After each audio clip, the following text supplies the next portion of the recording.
So is Infernax like a little bit of an apology letter, I guess, to people who are disappointed by Zelda 2 and Castlevania 2?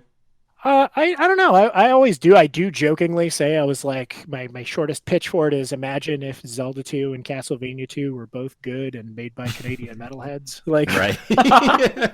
it's very much like the aesthetic is Castlevania plus like goofy over the top. Like not like intentionally funny, but when I say goofy, I mean it is just funny to see that much pixelated gore because Right. it's like It's over very the top. pixelated. Yeah, It's like it's the equivalent of like an '80s horror movie. Or sure. Mortal Where Kombat or something like that. Yeah. and so yeah, had like five rib cages.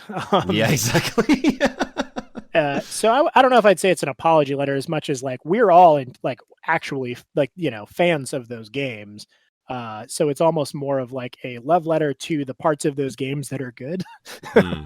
That's fair. Yeah. Like because like, you can't divorce the fact that they have problems. Like you said, there are like Simon's Quest has some really really questionable decisions. Like Zelda 2 has some obtuse moments, Hmm. but Simon's Quest has some outright like hateful choices.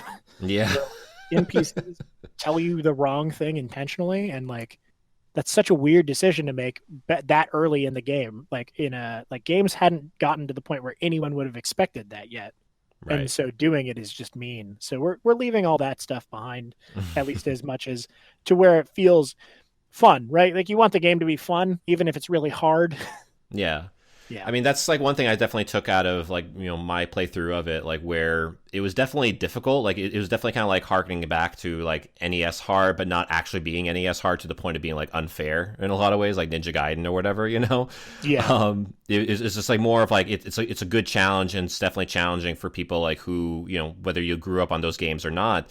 It's going to be a challenge for you, but you know that if you made like a mistake, if you died or whatever it may be, it was your fault. And that's always like the best type of challenging games when, when you do die, because, for hard games, I mean, you're just kind of destined to like die a lot anyway.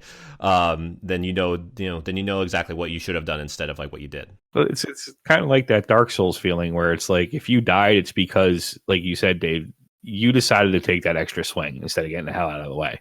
Hmm.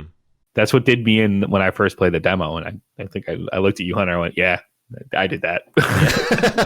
yep. I mean, it's funny because that happened to when I had a review from the dudes at Nintendo Enthusiasts came by at East 2 to play. And it was cool because he was playing it and he got all the way to the final boss in it and died like one Mm. hit away from beating the boss.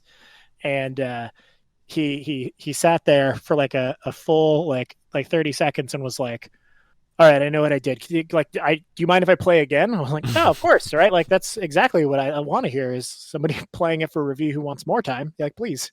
And then he got all the way to the boss and died again on the last hit, and like he sat there for like a solid 2 minutes, and he was like, "That was my fault."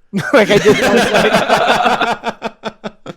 Yeah, it's just like digesting like everything that like happened. Yeah, I Yeah, totally get yeah, that for I sure. love it. It was great.